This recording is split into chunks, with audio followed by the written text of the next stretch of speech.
देहा फाहामथाय बिथिङाव क'क्राझारनि रायजो राजाफोरनि थाखाय गोजोनथाव खौरां। सानाय सुनाय बेरामजों भुगिनो गोनां जानाय सुबुंफ्रा बे खेबाव गोजान जायगायाव थांना फाहामथाय लाहैनांगौनि गोनांथि गैला। रोंगौथि गोनां देहा फाहामगिरिफोरनि गेजेरजों क'क्राझारनि मोबिलिटि थेरापि सेन्टाराव बायदि रोखोमनि बेरामखौ फाहामथाय होनाय जायो। क'क्राझार शहरनि डन बस्को स्कुलनि साखाथि बाथारमारियाव थानाय मोबिलिटि थेरापि सेन्टाराव रोंगौथि गोनां देहा फाहामगिरिफ्रा जायखिजाया रोखोमनि सानाय सुनाय जेरै मोदोम सानाय, सिनस्रि सानाय, हान्थु सानाय, गोदोना सानाय, प्रेसार स्ट्रक जानाय, पेरालाइसिस आरो बायदि बेरामजों भुगिनो गोनां जानायखौ फाहामथायनि गेजेरजों गोग्गो आरो मोजां देहायाव लाबोयो। लोगोसे जायफोर उन्दै गथ'फोरा जोनोमनिफ्राय थाबायनो हायै, जिरायनो हायै, हारसिं गसंनो हायै गथ'फोरखौबो मोबिलिटि थेरापि सेन्टाराव फाहामथाय होयो। बे मोबिलिटि थेरापि सेन्टाराव दासिम गोबां सानाय सुनाय गोनां आरो थाबायनो हायै, गसंनो हायै गथ'फोरखौ फाहामथाय होनायनि गेजेरजों मोजां आरो गोग्गो देहायाव लाबोबाय।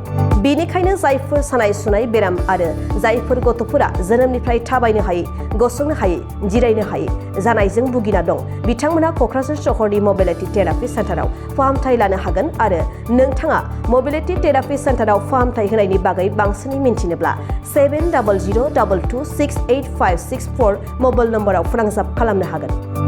खुलुमबाय, आंनि मुङा डक्टर रिंसार बर'। आङो मोबिलिटि थेरापि सेन्टार क'क्राझारनि कनसालटेन्ट फिजिअथेरापिस्ट।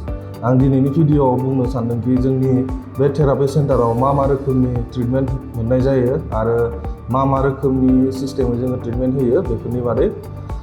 जोंनि बे मोबिलिटि थेरापि सेन्टाराव जोङो मेनलि नायो सानाय सुनाय, सिनस्रि सानाय, हान्थु सानाय, गोदोना सानाय, बेफोरजों लोगोसे जोंनि उन्दै गथ'फोर जायफोरा जोनोमनिफ्राय थाबायनो रोङाखै, जायफोरा हयथ' एक्सिडेन्ट जानानै डिलिभारि टाइमाव एक्सिडेन्ट जानानै थाबायनो रोङाखै, जिरायनो रोङाखै, बेफोरनि माखासे ट्रिटमेन्ट होनाय जायो।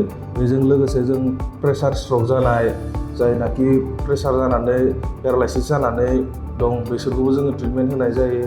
बेफोरखौ जोङो थाबायनो सिखायनाय जायो। बेनिफ्राय जों सानाय सुनायफोरखौ नायखायो।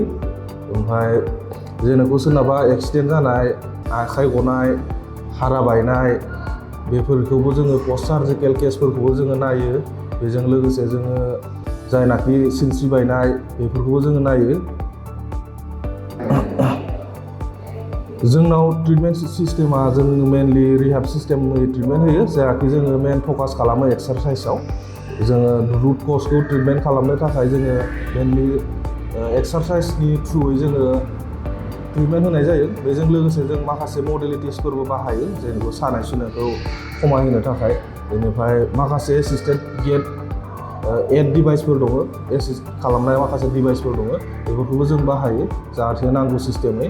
मेनलि जोङो exercise through with help of modalities जोङो ट्रिटमेन्ट होनाय जायो उइदाउट मेडिसिन। दिनैसिम आं जोंनि बे थेरापि सेन्टाराव बोसोरसे बारबाय खुलिनाया। बेयाव जोङो बुहुत गोबां पेसेन्टफोरखौनो जोङो फाहामना हरनो हानाय जादों। लोगोसे सानाय सुनाय पेसेन्टफोरखौ जों बुहुत फाहामनो हादों, गथ' उन्दैफोरखौबो जोङो बुहुत फाहामनो हादों। जों दा लकेसना मा? जोंनि बे लकेसनानो जाबाय क'क्राझार बाटारमारि डन बस्को स्कुल खाथियाव मोबिलिटि थेरापि सेन्टार बुंनाय। जायफोराखि पेरालाइसिस जानानै दं, जायफोराखि बेंगुरा जानानै दं, बिसोर जोंनाव फैनानै ट्रिटमेन्ट लानो हागोन आरो।